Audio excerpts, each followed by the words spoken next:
오늘 에스라 말씀을 오늘 볼 때 하나님께서 그 유다가 멸망한 지 70년 지난 이후에 회복시키는, 그러니까 큰 그림은 뭐냐면 하나님께서 약속하신 예언의 약속의 말씀을 성취하신다. 근데 성취하는 그 과정 가운데 역사를 주관하시는 하나님이 어떻게 일하시는가, 그 관점으로 좀 성경을 좀 보면 좋겠습니다. 그런데 하나님께서 역사를 이루어 나가는데 페르시아 바사라고 등장하는 페르시아 고레스 왕을 들어서 이스라엘 민족의 예루살렘 성전이 회복되어지고 예루살렘이 재건되어지는 그런 기록이 오늘 성경에 기록되어져 있습니다. 그래서 그 전반적인 큰 배경이 1장의 짧은 부분이지만 나와 있어요. 근데 1장 내용 보시면 잠시 다시 언급하면 그 1장 가운데 이스라엘이 회복되어질 때 바벨론에서 너희는 예루살렘 돌아가서 예루살렘 성전을 다시 재건해라. 내가 보니 하나님은 참 하나님이시다 라고 이제 이야기하는 장면.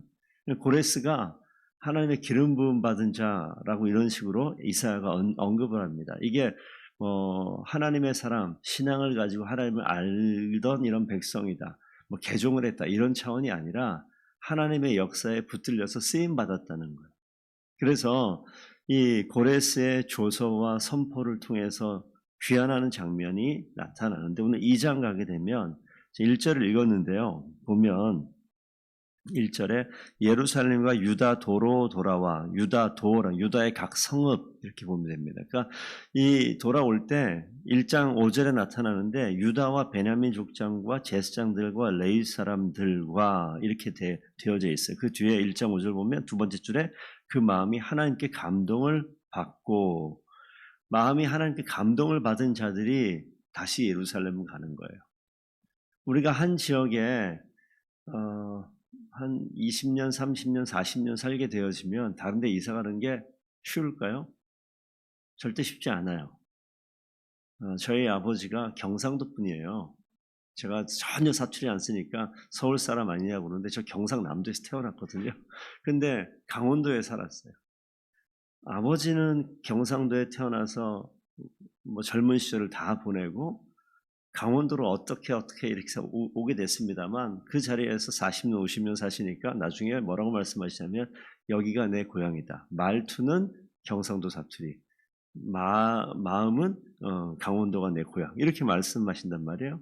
이스라엘 백성들이 바벨론 땅에 지금 끌려가서 여기에서 70년, 북쪽 이스라엘 사람들 같은 경우가 혹시 아수르 통해서 이주가 됐다고 해서 거기 살았다면 한 200년, 거기 살았으니까 이 사람들이 다시 예루살렘으로 내 고향 땅, 내 아버지의 땅 다시 곧 돌아가야겠다. 결코 쉬운 일이 아닐 겁니다. 그래서 5절 보면 유다 베냐민을 중심으로, 유다 백성을 중심으로 예루살렘으로 돌아가요. 플러스 마음이 하나님께 감동받은 자들이 옮겨갑니다. 근데 2장 오면 우리가 다 읽지 않았습니다만 2절에 스룹바벨, 예수아, 느헤미야, 스라야, 스엘라야 쭉 해서 명수를 세보면 11명이에요. 느헤미야 가보면 여기 똑같은 내용이 나오는데 12명이 나와요. 그래서 이 내용은 뭐라고 얘기하냐면 12지파를 대표하는 사람들을 언급해놨을 것이다 라고 이야기합니다. 그러니까 12지파에 대표하는 사람들이 유다 땅으로 다시 예루살렘으로 옮겨가긴 하지만 누가 가냐면 유다 베냐민 지파가 주축이 되고 12지파는 거의 잘 안 움직이는 상황이 이해는 되죠. 그런데 예루살렘 성전을 재건해야 되니까 우리 읽지 않았습니다. 36절 한번 가볼까요? 2장 36절 가면 제사장들은 이렇게 나와요. 그죠? 제사장들의 이름 나오고 40절 가면 레위 사람은 이렇게 또 나와요. 그리고 뒤에 가면 58절쯤 가면 느디님 사람 이렇게 나와요. 이 제사장과 레위 사람과 느디님 사람, 이 사람들은 성전에서 일하는 사람들입니다. 그러니까 유다, 베냐민과 12지파의 소수의 사람들과 성전에서 일하는 사람들이 예루살렘으로 옮겨가는데 어디에 있냐면 우리 아까 맨 마지막 절에서 읽었지만 70절 가면 사람들이 각자 성읍에 살았고 이스라엘 무리도 각자 성읍에 살았더라. 그러니까 이 사람들이 가서 예루살렘 성전 짓겠다고 거기에 있는 것이 아니라 자기 있었던 자기들의 고향 12지파 각각의 고향 땅으로 가서 성읍에 머물러 있어요. 그러면서 내일 3장에서 보겠지만 이 사람들이 예루살렘 성전을 다시 한번 재건할 땐 같이 모여서 일하고 거주하는 것은 성읍에 살고 이런 패턴이 되어지는 것이죠. 근데 오늘 내용 가운데 한 군데만 좀 볼 건데 우리가 아까 후반부에 읽었었던 62절 한번 가보겠습니다. 62절 가면 이 사람들은 이라고 나와 있는데 아까 보면 이 성경에 어떤 식으로 기록되어 있냐면 나중에 보세요. 지도자 이름이 앞에 나오고요. 그 뒤에 그 가문별의 이름이 쭉 나와요. 그리고 지역별 이름이 나와요. 그러니까 이 이끌어간 사람들이 나오고 그 가문에 어떤 사람들 몇 명 쭉 나와요. 그리고 이 지역별로 우리가 저기 오늘 참석한 분을 얘기하면 장집사님 가문에서 몇 명, 이집사님 가문에서 몇 명. 근데 그게 선명한 다음에 연수구에서 몇 명, 계양구에서 몇 명, 미추홀구에서 몇 명 이런 식으로 해서 이 사람들이 이 땅에 다시 회복하기 위해서 왔다라고 기록되어 있고 그 사람들은 평민들, 일반 백성들이고 또 하나 제사장 그룹에서 몇 명, 레위 사람에서 몇 명 이렇게 나온다고요. 그런데 62절 가면 이 사람들은 계보에서 자기 이름을 찾아도 얻지 못함으로 족보가 없어진 사람들이 있는 거예요. 포로로 끌려갔고 내가 지금 어디 출신인지도 모르고 사라져버려 있어요.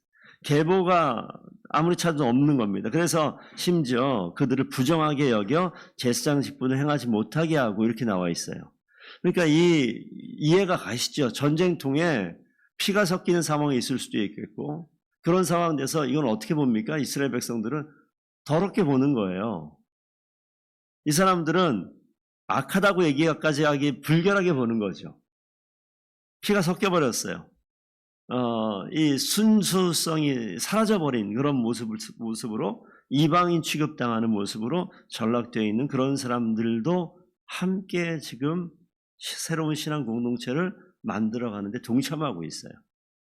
그러니까 하나님께서 예루살렘 성전이 있을 때, 유다 백성이 있을 때 하나님 버려버리잖아요. 그들의 악을 바라보시고 우리 하나님께서 뭐 하십니까?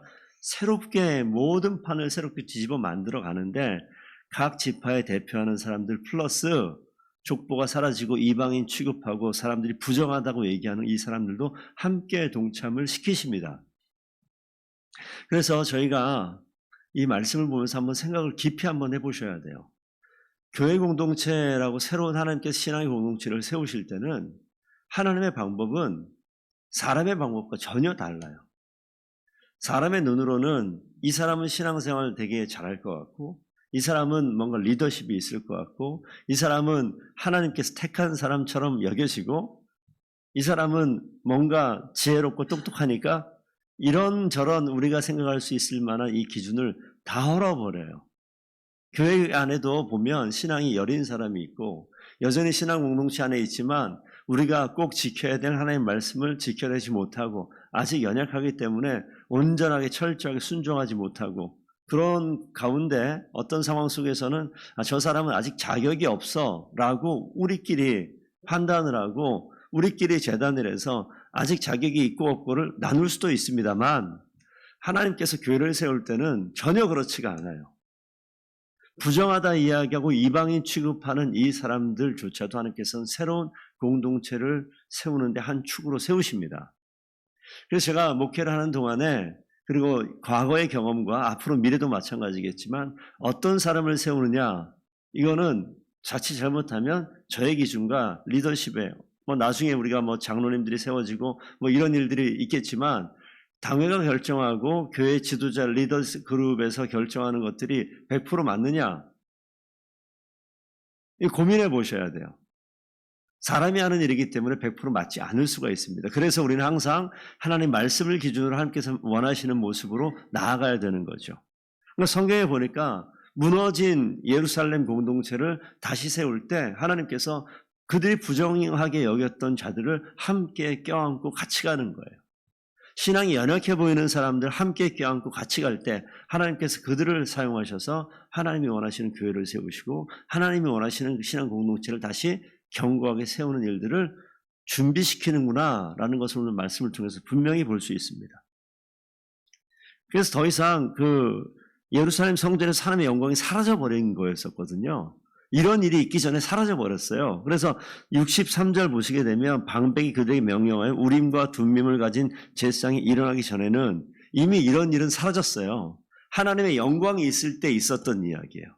그런데 제사장 이 에봇 안에 우림과 둠밈을 넣고 이걸 어떻게 했는지는 정확히 알 수는 없습니다만 어쨌든 이거 아마 제비뽑기 하듯이 그렇게 하나님의 뜻이 맞으면 우림을 둠밈을 이러면서 아마 결정을 했을 것 같은데 이런 일은 없어졌다고요. 하나님의 영광이 사라졌기 때문에.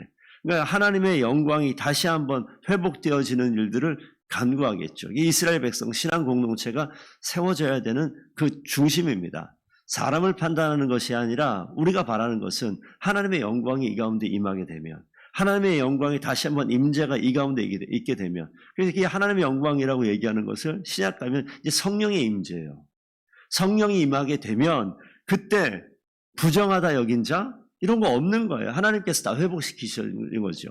연약해 보이는 자 하나님의 성령이 그 가운데 임하게 되면 연약한 자가 강건하게 되고 우리가 생각하지 못하는 하나님의 일을 감당하는 놀라운 역사가 반드시 있습니다. 반드시 있습니다. 그래서 이제 처음 교회 문을 열고 처음 들어온 성도가 있다 하더라도 모르는 거예요. 하나님이 어떻게 사용하실지. 그래서 우리는요. 한 사람 한 사람을 귀하게 여기셔요. 신앙이 연약한 자로 보이더라도 그를 귀하게 여기셔야 돼요. 하나님이 한순간에 바꾸시는 일들이 반드시 있기 때문에 그렇습니다. 그래서 우리가 이 에스라를 통하여서 하나님께서 예루살렘 공동체를 신앙 공동체를 성전을 다시 세우는 일을 오늘 시작하면서 사람들을 준비시키는 내용들이 이 장에 나와 있습니다.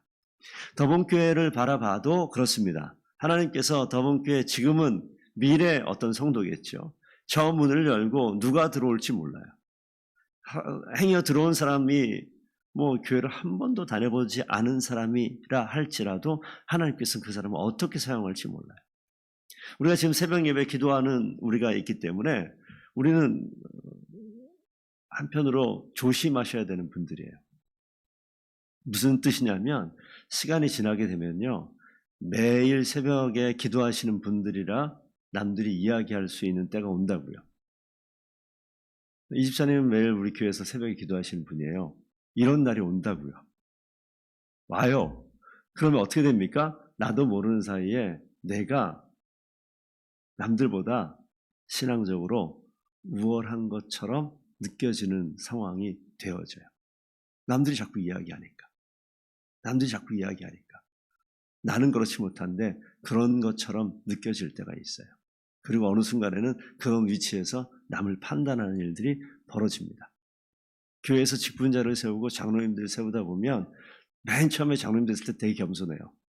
1년쯤 지나면 당연하게 느껴요. 5년, 10년 되면요. 위에서 명령하고 있어요. 그게 그 장로님이 잘못된 것이 아니라 사람이 그렇다고요. 예루살렘에 있었던 이스라엘 유대 민족도 그래요. 처음에 하는 게 감사해요. 감격합니다. 시간이 지나면 당연히 여기고 나중에는 자기 마음대로 행동하는 게 이들을 이스라엘 백성들의 모습이었습니다. 그래서 우리가 항상 깨어서 하나님 앞에 온전하게 세워져 나가야 될 줄로 믿습니다. 하나님이 다시 세울 때 족보 없고 부정하게 여기던 사람을 한 축으로 세우잖아요. 우리가 항상 늘 주님이 우리를 불러주시고 새로운 생명으로 우리에게 허락하시고 우리가 이 자리에서 기도의 자리에 있게 하시고 주님과 친밀하게 교제할 수 있게 하신 것에 늘 감사하며 늘 겸손하고 순종할 때 하나님께서 가장 기뻐하세요. 겸손한 모습으로 주님께 순종할 때 하나님께서는 우리를 충성스럽다 말씀하시고 우리를 사용하시되 하나님의 의로운 오른손을 꼭 붙들어서 반드시 이 땅 가운데 하나님의 사람으로 쓰임받는 귀한 자리에 세우실 줄로 믿습니다. 그런 분들이 오늘 기도하는 성도님들입니다. 여러분들을 통하여서 하나님께서 이제 성전을 재건하듯 더본교회를 재건하고 가정을 다시 세우듯 하나님께서 우리를 세우시는 놀라운 역사를 반드시 이루실 줄로 믿습니다. 기도하는 여러분들이 교회를 세우고 하나님 나라를 반드시 세우는 귀한 자리에 굳건하게 서게 될 줄로 믿습니다. 기도하겠습니다.